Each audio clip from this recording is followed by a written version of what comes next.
Hey, it's John, and I just wanted to let you know how excited I am to present today's podcast.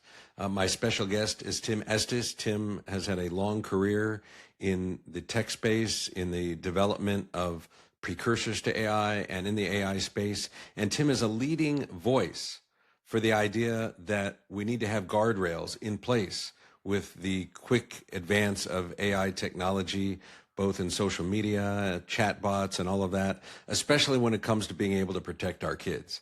I think you'll find this informative. It's a little bit longer than my typical podcast, but the time you invest will be totally worth it.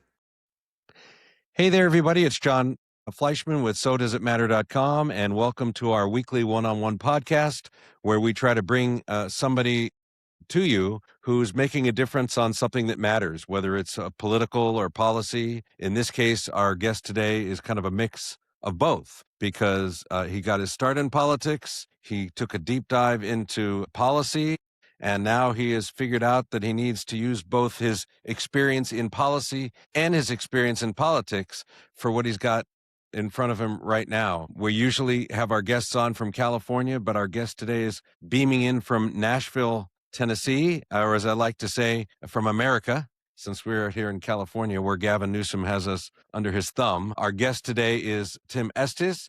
And, Tim and I met recently. A mutual friend of ours had a get together at his house and brought together a few people to hear what Tim has to say. Tim kind of is at that space where advances in technology, specifically in social media and AI, are intersecting with real world impacts on America, on American institutions, and he's got some cautionary tales to tell. So, Tim, why don't I start by asking you to tell our listeners a little bit about your background and how you ended up working in artificial intelligence, frankly, long before anybody ever heard of it? Well, John, first, thanks for having me on.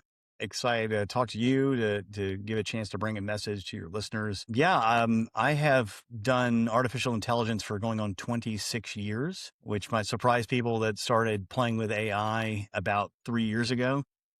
Right.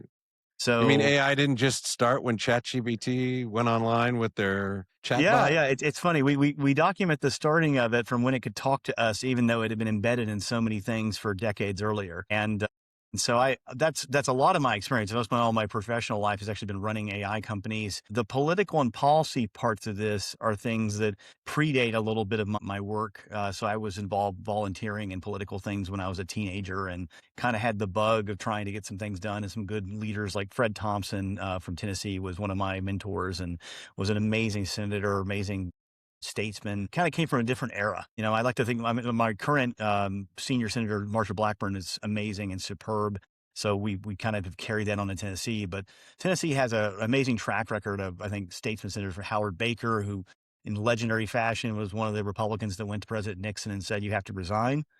And as we know, when something similar happened with Clinton, there was not a single Democratic senator with that kind of backbone to go tell him he needed to resign. So, and then we had people like Lamar Alexander, and of course, Senator Blackburn and Senator Fred Thompson and Senator Bill Frist, how many senators have retired from the Senate to go basically fly themselves to Africa to perform heart surgeries for children? Right. That's amazing. So like I said, I'm very proud of this state. You make us very disappointed because we have people like Feinstein and Boxer, and now it's become Adam Schiff and Alex Padilla. So it's a big contrast over there in America from what we're producing over here in California. Yeah. And you left off the Iron Trader, Nancy Pelosi, Wow. who is, is somebody that if everybody could follow her picks would all be millionaires.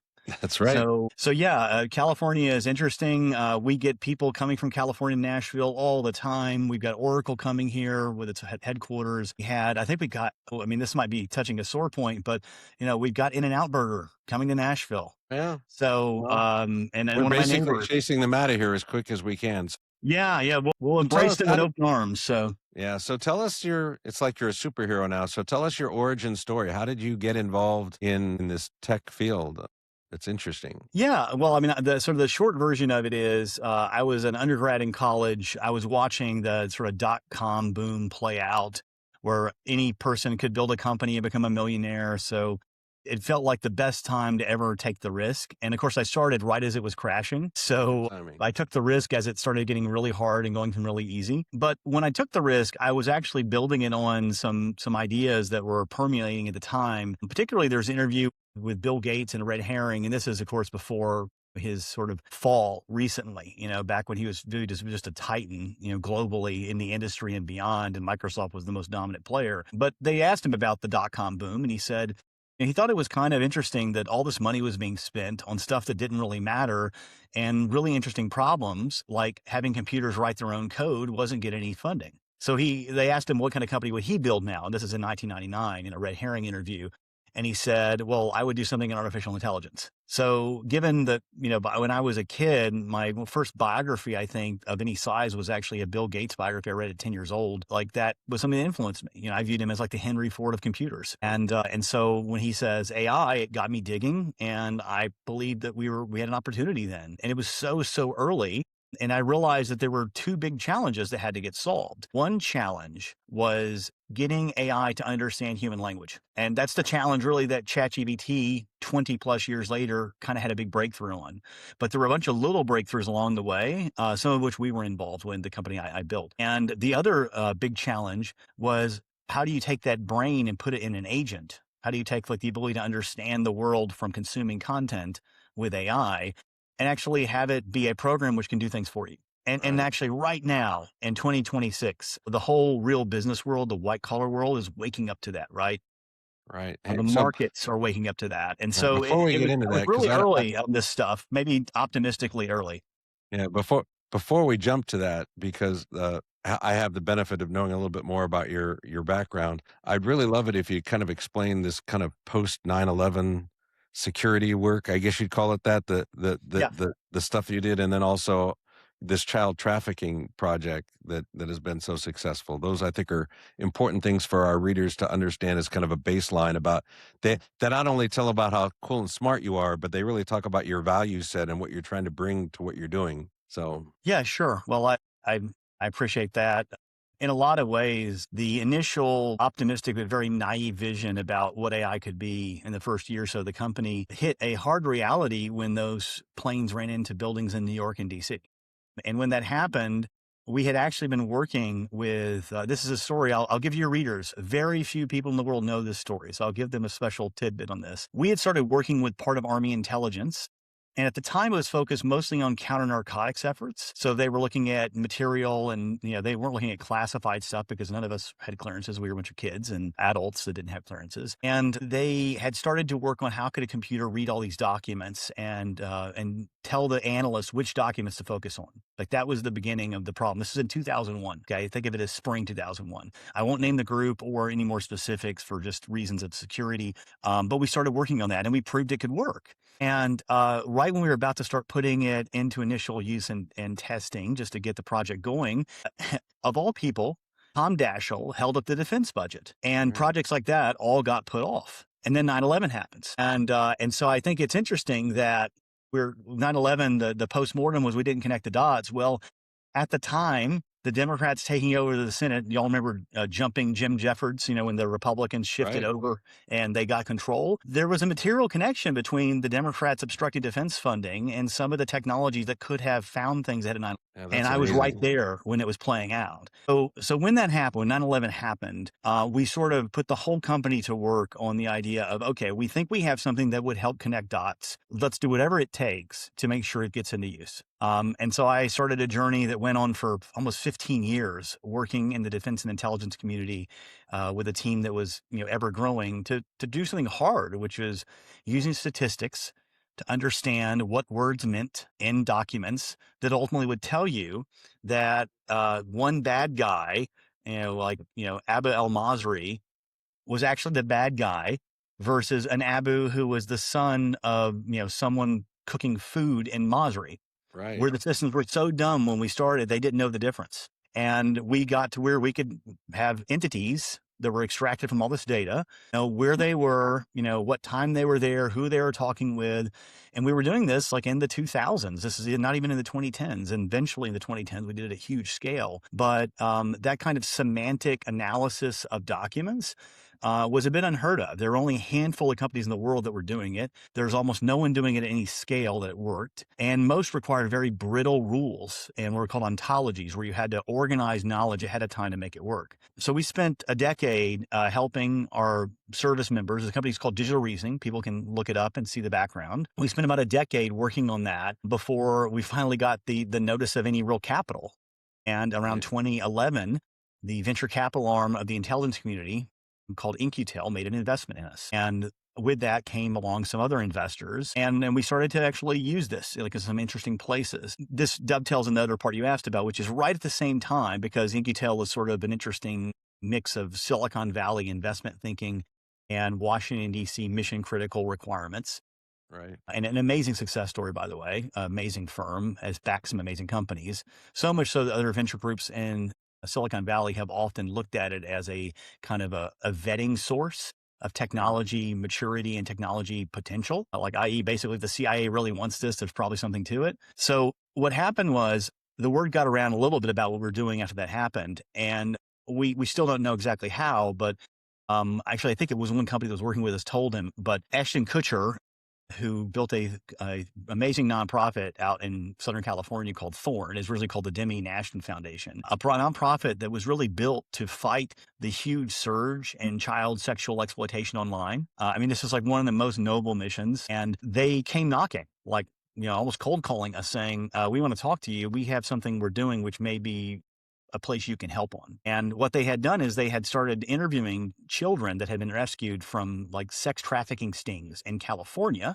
and Arizona and some other places. And those interviews showed that 3/4 of the children had first been advertised online on the open internet. Like these kids had an escort ad. Now, the escort ad, was the most disturbing part. The escort ad was not just put up by a pimp. The escort ad was made half the time by the child under the duress of the pimp to actually attract pedophiles that would pay more. And it was one of the most disgusting, like, low points of human nature I've ever encountered, to know that was a mass industry.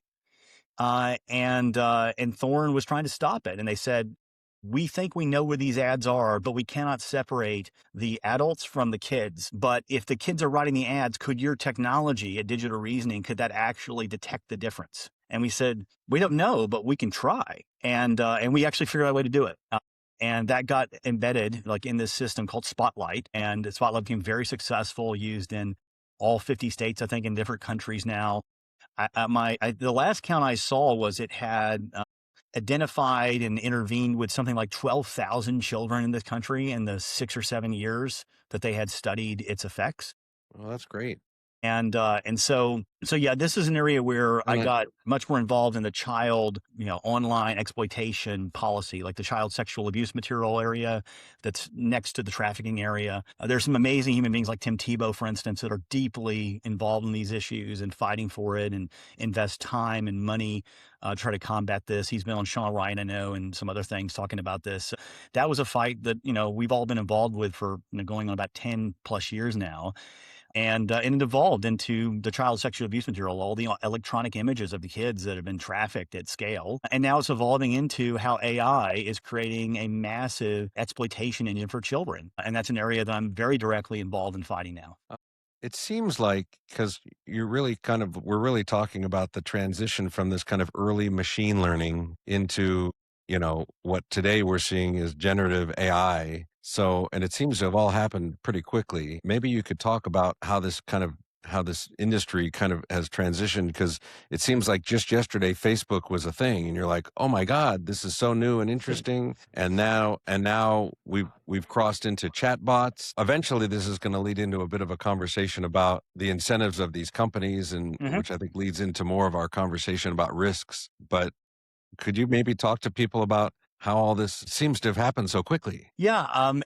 Really, well, the reason it seems to is it has happened really quickly. It's not that people have been missing while this has been going on. The AI kind of thinking, like the original fathers of computer science that investigated AI, they believed back in the 1940s and 50s and 60s that we would have essentially a kind of AI that could do some of the stuff we're doing now. Back then, they thought it was going to go much faster. it was a very different technology solution they had in mind, and the computation was probably 1/billionth what we have today, if not 100 billionth. It's just amazing how much compute has changed, and the ability to network computers together has changed the equation. But what happened is, if I just go back from my lifetime and tenure in this, is when I started in 2000, computers were not very good at even diagramming sentences. You remember when you're growing up, you're learning to like put noun and verb and adjective Sure. under sentences. Like that was where computers were starting to do, and they weren't even 90% good at tagging nouns. Okay. And over the course of the 2000s, they got a lot better because the computation and the algorithms were able to recognize patterns in sequences of words and start predicting that, oh, this is a noun, this is a verb, this is the subject and object of this sentence. And it started to construct kind of basic semantic structure from language, but it was still very limited, very brittle, and it wasn't able to understand any kind of long range context. Like if you fed in a document talking about like a legal settlement on the one hand, and you fed in a document from a think tank about policy on the other, like it didn't understand how to talk really about one versus the other. It could tell Right. you that Tim Estes might have been mentioned in one of them and not the other. So that's like the level of intelligence. The reason for that is it was so hard to teach the AIs because you had to do all this really hand tuning to teach it at a low level. And this persisted into the early 2000s, late 2000s and early 2010s. But around that time, a new set of technologies started to be proven out that was actually like a reinvention of some technology from the 80s called neural networks. And the new version of neural networks called deep networks was able to do some stuff that was quite unique. It was able to essentially do what was called unsupervised pre-training. Okay, so I've earned my geek credibility by throwing that out on this podcast. I'm not going to make it really straightforward what that means. What that means is the system could consume information without being told how it was to be labeled. Like a child, like seeing a bunch of stuff in front of them when they're really young and knowing how to turn it into pools of this is the blue stuff, this is the red stuff, this is the green stuff, Right. and not having to be taught that. They're taught the label that that's green, but they know greenness Right. versus redness versus blueness, right? And they start to know different shapes and so forth. And what you're teaching them is how to label it, not to recognize the difference, because the brain can do that. It can automatically organize based on little things it's perceiving is the area that they broke through on in the early 20s. And once they broke through that and were able to teach these systems and create models by having it bootstrap all this invariance and order inside the data, Right. new problems that were really hard, like classifying an image, knowing this is about a car and like this is a car Right. in the image versus this is a cat. Right. Okay. That became possible in the early 2010s. And there were also, really amazing efforts to organize data once we had all the data on the internet that allowed the systems to learn from that. So you had an expansion of data available to learn from. You had an enormous expansion in compute, and you had improvements in the algorithms. And those three forces together meant that they could start labeling photos. Meant eventually, within about 3 or 4 years of that, let's say 2016, 2017, speech recognition kind of started to work, right? Not Right. great, but it started to work. By 2019, it started to work really, really well in English. And going into 2020, it started to work really well in other languages. And so around the late part of the 2010s, so people at Google, a part of Google called DeepMind, they were trying to work on a problem of how do you translate between languages with minimal effort from this kind of a derivative of this technology. And they invented a new model called the transformer. And it was a specific way of leveraging, attention and other types of factors to build up a much richer model from the data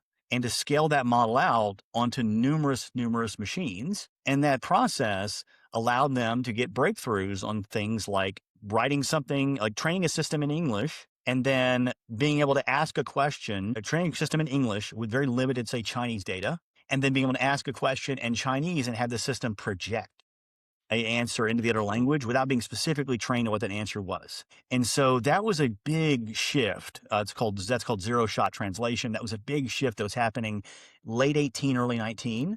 And it was that technology that, when scaled up to a couple more levels, started to understand the meaning of language at a different level, at a level that's semantic and structural. And that's where we started to see it being able to create. So then Then it's when you able to reverse become the very pattern recognition side to predict the next thing, that's when you get GPT, where it starts predicting what the next word should be. Then it predicts the next word based on the last X number of sentences. And then it starts predicting the next word based on the last number of pages. And then it's starting to predict Right. the next word based on billions and billions of pages it's consumed previously. And it turns out those predictions start looking like reasoning. They start looking like something that Are we is going to look interesting. back and say this is the date that Skynet went live, right? Something like that. Well, I don't think we're there yet, but we may be close to a point where we're doing it and we don't know it yet. I Right. think that's the I've risk. seen that Yeah. a number of people saying we don't really know how it thinks. So we don't really know what's like. It's almost like it now has right. These technologies are now busy crunching, gathering, Yeah. evolving, and not all of it is happening with supervision. Yeah, I mean, without getting us kind of down that road too deeply yet, because that might be a good follow-on like thread to pull on. The way to understand it is the model I just described, where you're training a model from all this data, and it is using these structures it's learning from the data, and it's doing it at a scale that's so big that no human could review all those structures. Well, it's a lot more like a biological entity then.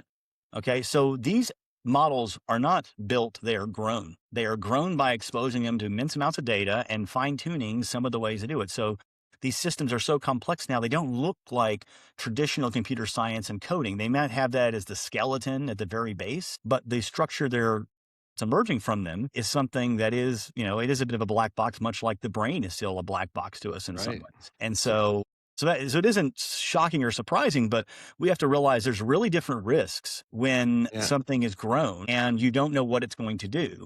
We had those risks in biology, and we had one, in biology recently where people messed around with certain viruses in China and we got COVID. And so Right. it can go really, really wrong if you don't have some thoughtful controls on these things.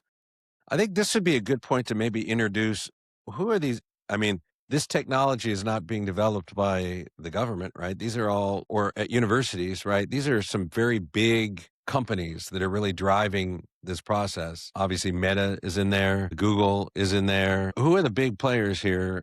Because at some point, we're going to be talking about their incentives here, because that's Yeah. part of the bigger issue. So, who are the big players in this space? Yeah. So you're right in that what defines a big player right now is how much compute have they purchased to be able to train these models. Okay. That is generally like the mark. And so the people that have the largest compute are people like Google and Meta now making those investments, XAI, Twitter/XAI now turning into part of SpaceX. So the whole Right. Elon network has its own kind of play there. NVIDIA, right? Well, NVIDIA is more like the arms dealer. They're the ones that are Okay. actually supplying all the underlying kind of pieces of it. They Got have it. software and capabilities as well, but they're not really spending a ton of energy competing with those large model creators. And So what you as we, had was you when, had ChatGPT coming out of OpenAI as the one everyone kind of knew, the one that went right. viral. You had Anthropic that was working on something similar, and those people spun out of OpenAI, but had deeper safety convictions and had a different structure they And thought their was product, just for our research, that's if you have Claude. That's right. That would be, And I Claude's want to kind of the make one sure from we fire connect right it now, right? to the people, So the consumers that are watching. So they have yeah. Claude. And Yeah. So ChatGPT and Claude are kind of the two like original ones. At the same time, the grandfather of it was what Google now has, which is Gemini. It was called something else, but then they kind of rebuilt it into something very compelling. And so Gemini becomes sort of the third horse in the race. And then you have Elon putting his chips in, and then you get with X and Grok. Okay. So those are the big four commercial ones. And then you got a few others that are sort of sitting in a second and third tier. And what you're finding actually is that everyone's been focusing on what these large model providers are doing, but coming in behind them at 3 to 9 months are open source models, mostly out of China. We've done a terrible job in the US of actually creating that many open source models. The only credible, I think, open source model by a US company in this area that competes with the Chinese is by a company called RC. and just for our non-techie watchers, open source meaning it becomes a tool that other people can use. Yeah, it means So it's radically cheaper too. So what's interesting is the Chinese strategy is to copy our technology, distill the models, which is not legal, and then ship it out for free to lower the pricing and eliminate the ability of the model companies to make profits. So that's their national strategy on AI right now. interesting. It's And of commoditized. course, It's the strategy on everything, and they just there's did no it on big AI now. AI firm in China. It's just the government, right? It's Well, I mean, all there's distinct firms. I mean, there's like Moonshot, and there's Alibaba, and there's Tencent. I mean, each one the equivalent of our Google and Meta over there. okay. You've got TikTok, which is another one, right? Oh, well, huge. And so that like all of them have their own major AI plays, and some of them are parallel to what we have here. And I'm sure the government and the PLA is right there, like inside, probably calling the ultimate shots. But at the same time, they're letting them operate like companies because they're probably a lot more efficient that way than Right. if they were truly a government-only operation. So what you see in China is national strategic interests from that government driving priorities, supplying resources, helping them evade, controls, and helping So, them, launder yeah, all the intellectual property from the US. That's all governmentally sponsored, but the actual companies are doing the lifting because that's where the expertise is. I mean, I guess I guess kind of what I want to talk about here a little bit, and we can tackle this in whatever order you want, but I kind of want to understand kind of like what are the real risks that we have here versus what are kind of exaggerated fears. Mhm. Maybe talk about economic disruption because obviously that's a big one, and maybe the incentives that are drive. Like if you're an AI, I mean, I I grew up in the school that the ultimate incentive for all these companies is making money, Hadn't changed. right? Yeah. So let's maybe you could talk a bit as we kind of transition into why there's concern, why because you know little foreshadowing as we move forward here.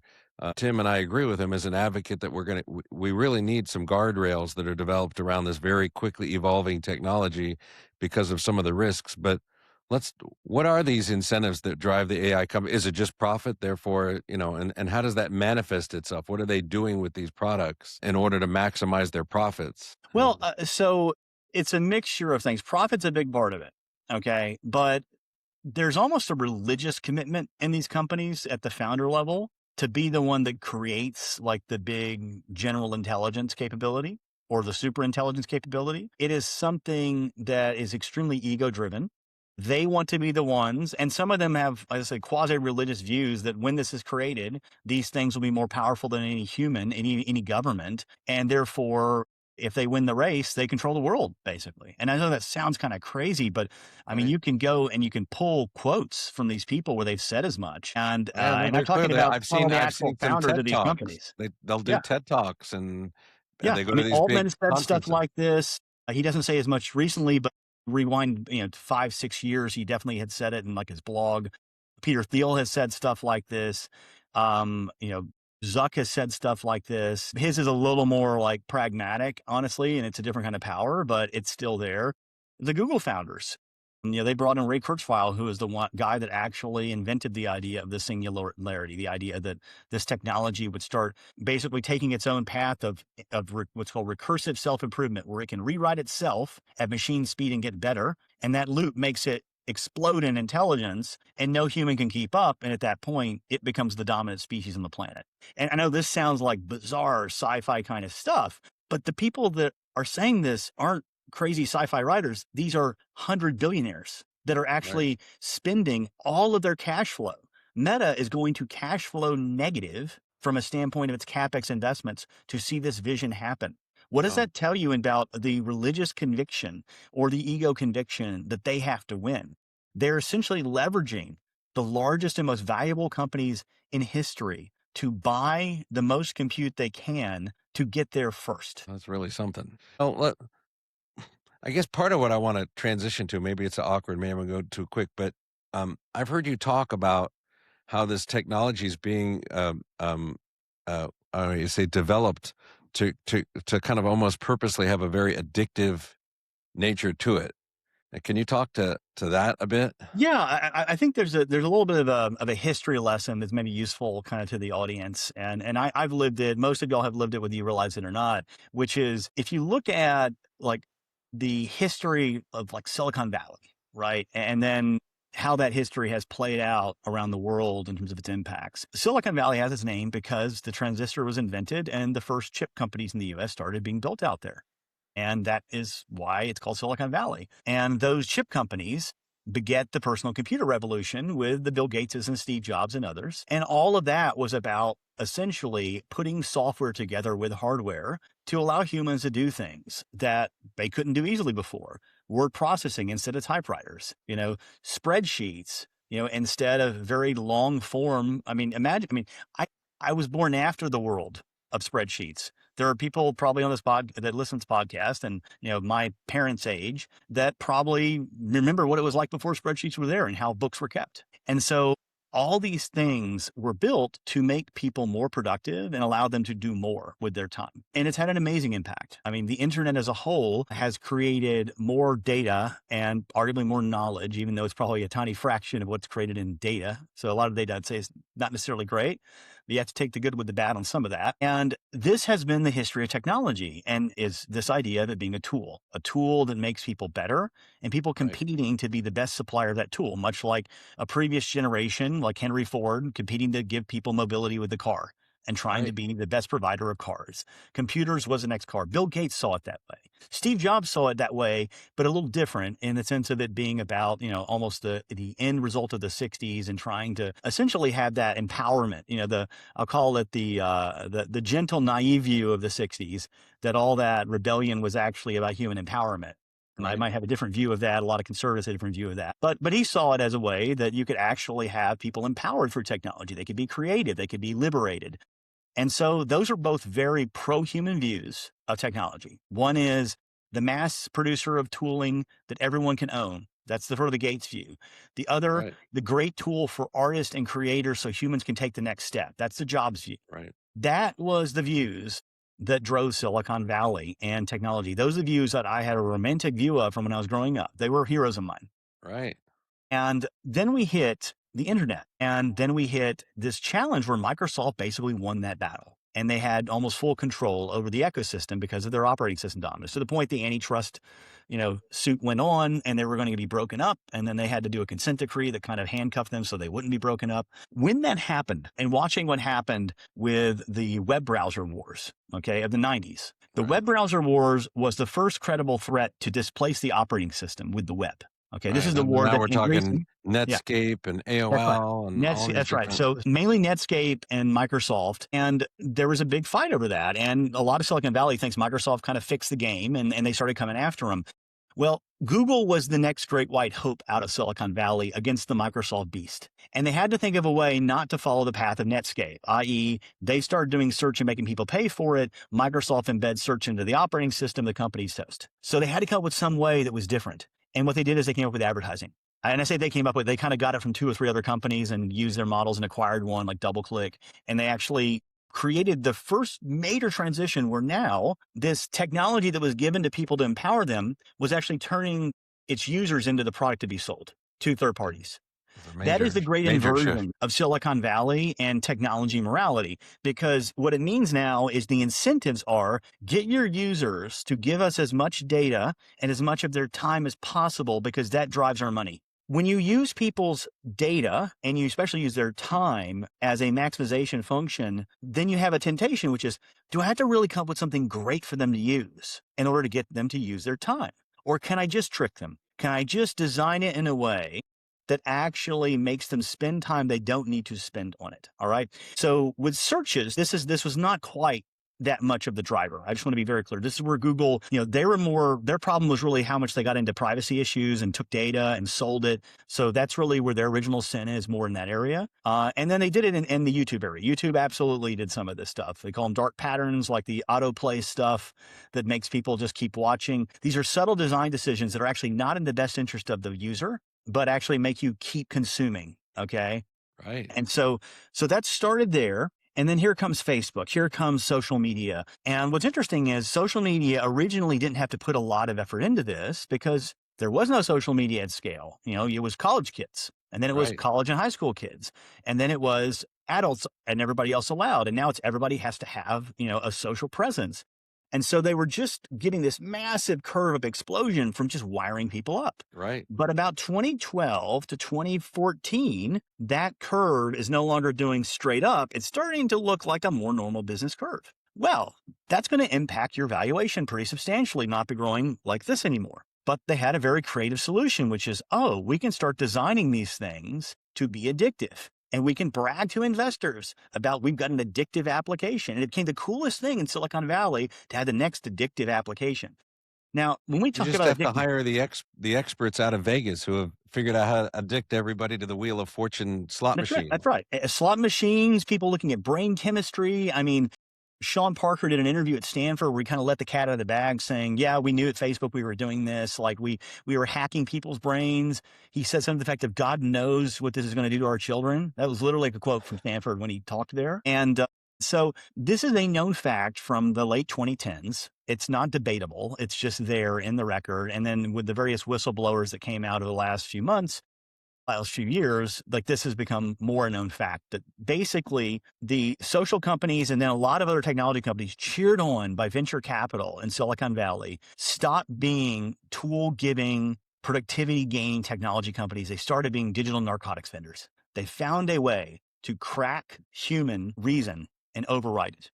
The big change happened with the advent of the internet, where in order to avoid the competitive kind of pressure / dominance of Microsoft, Google invented a model that turned their users into products. Basically went to advertising to get revenue instead of selling it to end users. If you're selling it to end users, a big guy can give it away and bundle it, which is what Netscape and Silicon Valley believed killed them. Whether that's true or not, that's a different question. But that was the popularly held belief, is that bundling by Microsoft killed the independence of the browser. And they didn't want it to kill the independence of the search engine. So they created a new model where they could keep giving it away for free. And Google had the best technology in that space for a long time, probably still does. But they ended up being incentivized to keep people searching, to put more ads into the search results. Originally, Google's searches didn't have hardly any ads in at all. And they were kind of like decorative. And now you go to a Google page, half the links are paid, right? It's almost like Of course, you going have to down. almost scroll. You have to scroll down through 5 or 6 sponsored links in order to actually get to bona fide search results. And even then, now you're suspect as to whether the bona fide search results are actually bona fide. That's right. And so Google went through a huge adoption of search as a prominent tool, but then that starts to saturate, and now you have to basically juice up the amount you're getting out of every person by pushing more ads at them. Meta and other social network companies went through a similar process where there was this organic growth from internet adoption and social media adoption that drove their financials. And then it started, I wouldn't say plateau, but it's decelerated from being like almost straight up to being a little more normal. And the problem is the valuation they had wasn't about being normal. It was about being straight up. So what they decided to do was to change and focus their energies on making it more addictive, making it people spend more time on it that was actually useful. And that's gotten to absurd proportions. In 2023, the Pew study that was done between, I think it was Gallup and Institute for Family Studies released a study. And it showed that teenagers on average were using social media 6 to 7 hours a day. And that was an average. And that's like, so they're actually on social more than they're sleeping. Okay. Because this generation has a chronic sleep deprivation problem that's highly correlated to their depression and to other types of harms that are going up for them. Because one of the greatest predictors of depression is, are you actually sleeping? Because as you lose sleep over time, there's a lot of things that just stop working and you start feeling bad. Well, not only that, but it's one thing if you're putting down that book you're reading and you drift off to sleep, but you're firing all your neurons, flipping through TikTok over and over and over again. Yeah. While it continually doubles down on whatever it is you like to watch, it's feeding you more of that. That's right. And so we had this great inversion from Silicon Valley producing revolutionary productivity through technology. That was the story up until the late 90s, followed by a weird change where humans became the products. The moral incentives of making people better and get more value really went away, in contrast to getting them to use more of their time. That use of time created immense harms, especially among children, that's now being litigated and other things. And those harms were just considered a cost of doing business, much like with tobacco and with narcotics vendors who know something is addictive. They know it causes cancer and they have their own research, and then they end up trying to mask it and they still come up with Joe Camel. Right. So technology went from this beautiful thing I grew up with to being essentially dominated by digital narcotics vendors and the venture capitalists that are always funding the next narcotic, the next addictive app. And they want to be close to the big guys that buy the new addictive apps, much like you want to be close to big pharma to buy the biotechs. And so it's this incestuous link between the VCs and the large tech companies and the circle of that is all about keeping regulations to a minimum, because that's one of the only things to check this that's possible. You're shifting just a little bit before, because I want to talk about now with the invention of the chat bot, right? Yeah. I mean, we're seeing more and more situations now where it used to be occasional, and now we're seeing more and more situations where these chatbots are trained to create relationships with their users in order to even further manipulate them. We see some extreme examples of kids that are tempted into doing things that are directly harmful to themselves. But let's talk about that a little bit, about how this new ability for, I mean, it's one thing to feed somebody images, but it's a whole new level now to, I'll use this word and I don't know if it's the right word. They're using technology to create a relationship between the, what was no longer the tool, which is now their product, and people, their other product. How would you talk about this? Yeah. So the transition has gone from technology, sort of software, pay for what you get technology economy, to an attention monetization economy in lieu of paying transparently. And now they have something new, kind of the next narcotic, which is the attachment economy. We can actually use AI to emulate a lot of things a human does to transfer emotional and romantic connection to an AI, which is a lot harder to churn than just getting off one social network. Of course it is. So what they've done is, so those current attention-based techniques that also are powered by AI, powered by the AI technology I was talking about earlier from the 2010s and the early 2020s. And now some of them powered by the same technology behind ChatGPT to understand content and use it to recommend things. That technology is now, so that technology had a limitation. It would basically create dopamine reward spikes, like a slot machine, like you alluded to earlier, John, where you don't know what's coming next, and there's this anticipation, and you might get something great as a reward, or you might get nothing at all. It's called intermittent variable rewards. It's well known, well studied, and they have built this into these systems, and they built it into the whole system, and so that created this addiction to need the next hit, the next thing that fires my neurons. To your point, and short form video and TikTok kind of took that to the limit. But here's the trick: that's only one pleasure hormone, dopamine. Okay, and it has certain properties.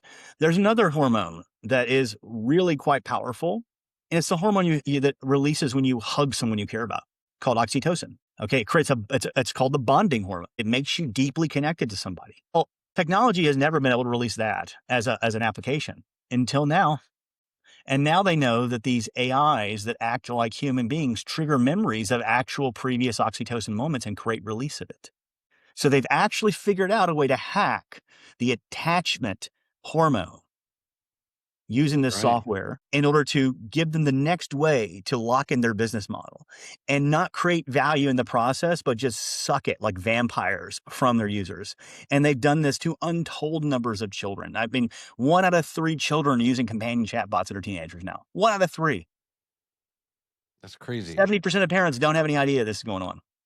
Right. Okay. And let me give you a couple highlights. There's a great group called Parents Together and the Heat Initiative. They are ones that are activists that are protecting children online from all kinds of harms, protecting from CSAM, so that's child sexual abuse material, protecting them from, the excesses of these other companies. They went and they tried out some of these chatbot tools. And now let me give you some highlights. They had a 18-year-old, quote, boyfriend bot suggesting ways to trick a 14-year-old's parents into leaving town so they could have sex. They were coaching the 14-year-old on how to get their parents to leave town. And it sounds absurd, right? Right. But It's crazy. you had a 21-year-old bot convince a 12-year-old she was, quote, ready for a sexual encounter. If a human did this, they go to jail for a decade. It's called Right. grooming. It's called sexual assault. Like, we used to tar and feather those human beings, if not hang them, 200 years ago when we were founding this country. Okay. But That's now the how much we held it technology, to contempt. but now it's being done through technology, and I guess this is where we start to now really transition into this issue about guardrails and about how. That's right. That's right. And what's absurd is the companies defending these practices, and there are companies and very big attorneys defending these practices. They're trying to say the AI has First Amendment rights to groom your child. And what's Oh, interesting is there are politicians taking their money right now. Republican politicians, Democratic politicians, taking the money of these people who are defending the right of AI in lieu of humans to groom your child. I mean, maybe it was another interview you did, but I feel like you talked about like the aggregate of like child porn on that's been aggregated into these big data files that can be used by AI is like on a magnitude higher than all of the child porn from the Epstein files. I mean, it's Yeah, yeah. So an example would be so a very interesting legal suit is now underway. between people in the porn industry against Meta for downloading BitTorrents of tons and tons of their most awful porn and feeding it into these AI models to train them. Okay. And these are models they then open source. These are the Llama models. All right. They're called Llama. That was one of the first open sources. They're not necessarily the best ones anymore by far, but they were early on the closest thing you could do that was open source to ChatGPT. And they were used widely, including by Roblox. Roblox built their initial chat engine on this model talking to kids that had seen Yeah. bestiality and other horrible things. Okay. And nobody wants any consequences for this. Nobody wants any consequences for this. When you hear about the fight over preemption in Washington, D.C. to preempt state protection laws with no federal law that actually deals with what I'm talking about, that is also a form of amnesty. These companies are fighting for amnesty from this Oh, type well, of they want business to, they practice. right. They want to be able to have the Wild West and literally be able to do whatever we want. Of course, what we always hear all the time is, well, if we erect any kind of guardrails, well, the Chinese don't have guardrails, and they'll, like you said, they're on. What you said earlier really struck me about how the owners of these companies and the funders of these companies are like on a religious quest, Mhm. like, or at least have religious fervor in what they're Yeah. trying to get done. So in their mind, it'd be, well, why on God's earth would our government create any kind of barriers that would keep me from getting to the top of this pyramid before anyone else? Well, I mean, there's a tremendous irony in the history of humankind. Almost every idol, okay, spiritually speaking, every idol that man has lifted up as a god for them to create and worship has led to child sacrifice. Yeah, well, And now we have the digital version of that going on. We have 100 billionaires, septibillionaires going on, building out these technologies, or venture capitalists worth tens of billions funding these technologies. Okay. They're doing this and they're willing to sacrifice the children to get to where they want to go because they could have prevented it all in how they designed it. All right. And so that should really sink in. It should sink in realizing that you can't be outraged about Jeffrey Epstein and not be outraged about what I'm talking about. That I morally mean, they're on the same plane. I mean, And so I think that Tim, I can tell you kind of a real life story because I've written here at So Does It Matter on this topic a few times now. Frankly, I hadn't written on it at all until I met you. And then that caused me to do more research. And I wrote, something about, hey, look, it seems to me this is pretty obviously we just need some sort of strict liability so that if somebody's chat bot creates a harm, that the people who created the chatbot have liability for the damage caused by the harm.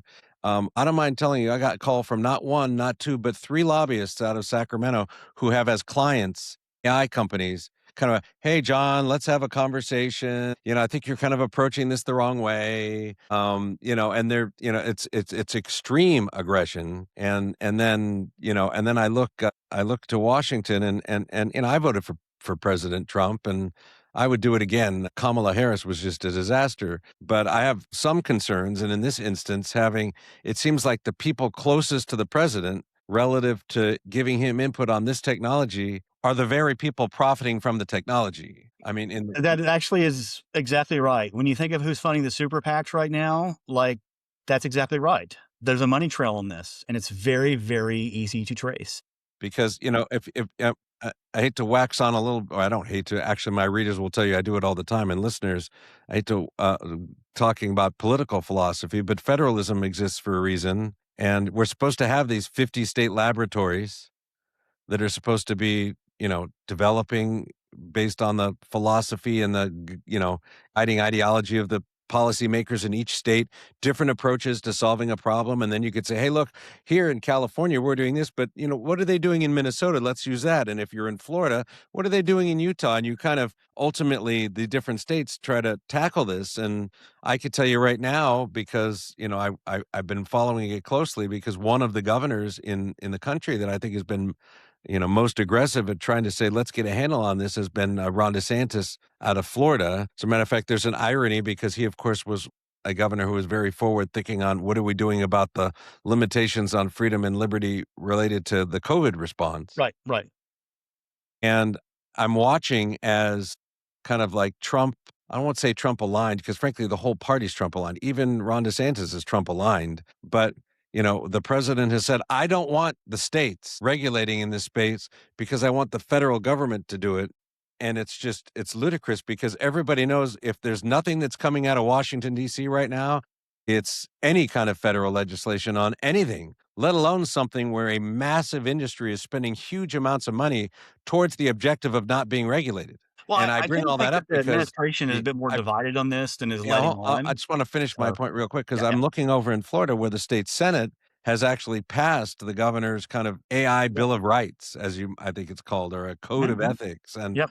And it's stalled up over in the state House side because a bunch of Trump aligned people like, well, the president doesn't want us doing this at the local level. So we're going to, and it's stunning. Yeah, I mean, I think there actually is more division inside the White House on this than is well known. I think there's definitely a faction that thinks all regulation is bad, especially of very wealthy companies, and thinks that basically regulating or putting any requirements on those companies is going to hurt their ability to continue to be dominant in the S&P. So I think that that's a primary driver. But I also don't think for a second the president would say, no, we should actually not regulate grooming chatbots.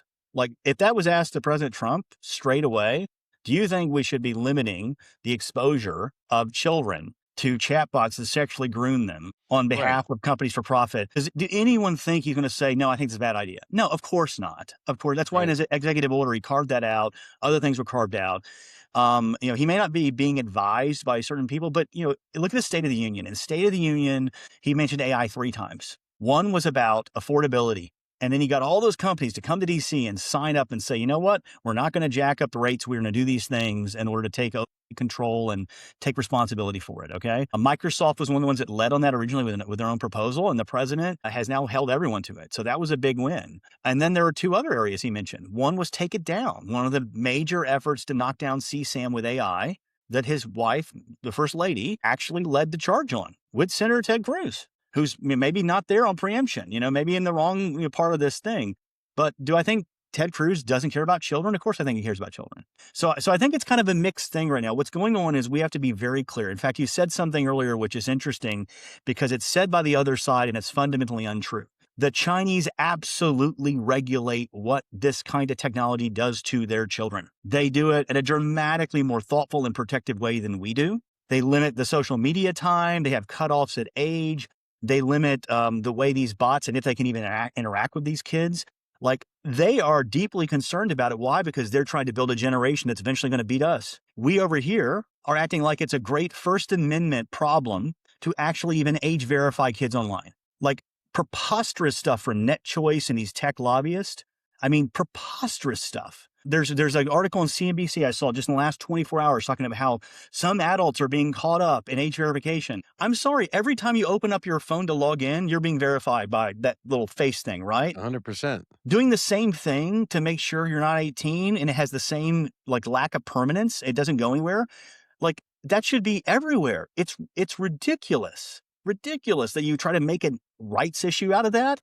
That's not being shared with the government. You can't get Apple to crack open a phone to even tell what a terrorist did. Okay. They've Right. been litigated over this. And not only So, that, yeah. but the technology to require parental approval is extraordinarily easy. Apple does it already. I know Yeah. I mean, and so what's going on here is this. This is the dirty, but now increasingly less secret. These companies have gotten to kids early to addict them and to make them their customers and to make them dependent. Okay. That is a disproportionate part of their revenue base based on the fact that kids can afford to spend 7 hours apparently on social media and no adult that can keep a job would be able to do that. All right. So they're milking these children to create marginal value that's higher than their other ones. They shouldn't even have these kids on their systems, right. legally or otherwise.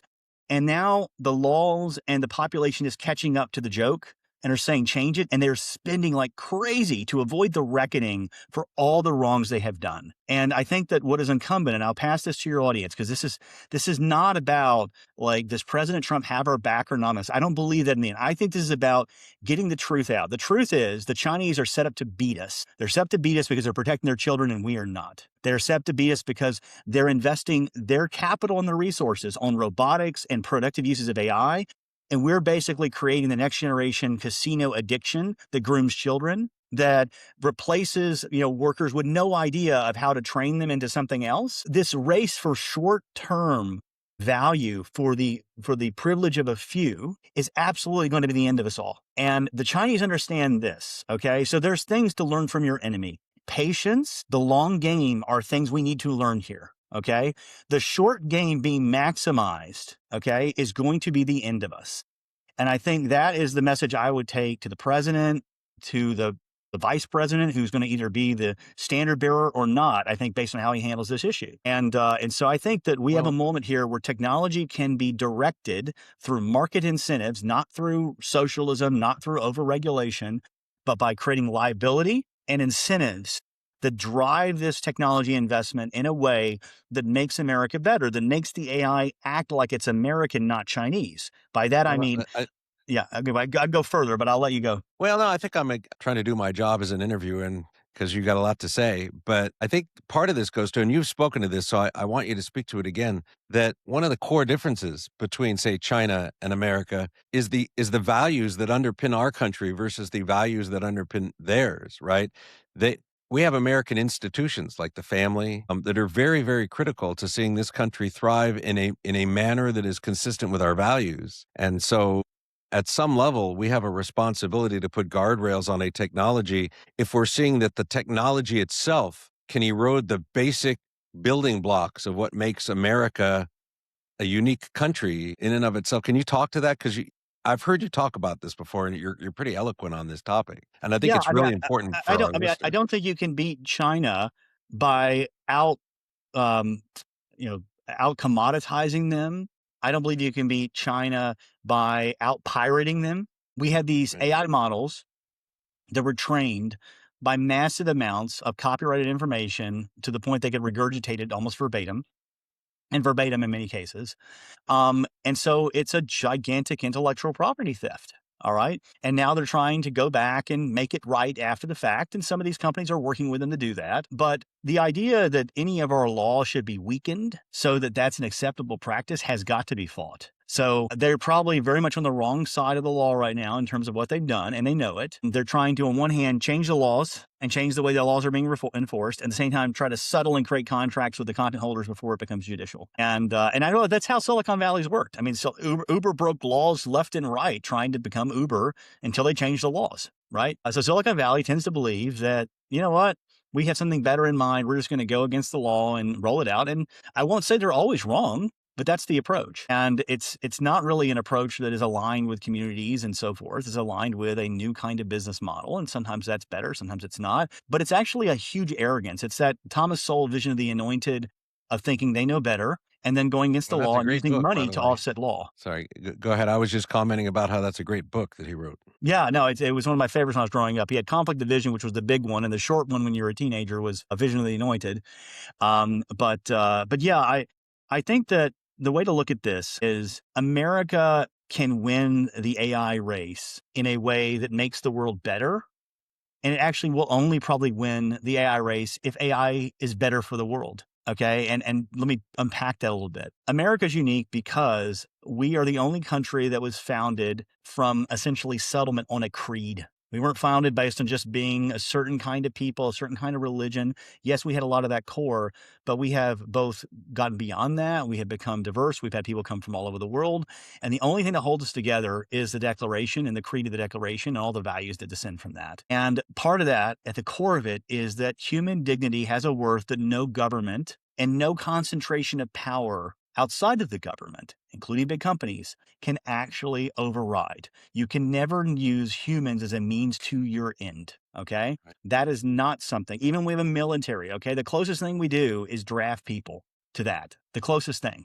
All right. Outside of that, which has a very specific role, like every structure we have is about not doing that. And that's key. So if you take that principle definitely seriously, and I take it definitely seriously. I think everyone who served in the military, people serving now, trying to keep Iran from being nuclear for a generation, like they did it and they're doing it because they believe in human dignity. They believe it deserves to be protected. It's worth sacrificing Right. life over. And that's what has held us together.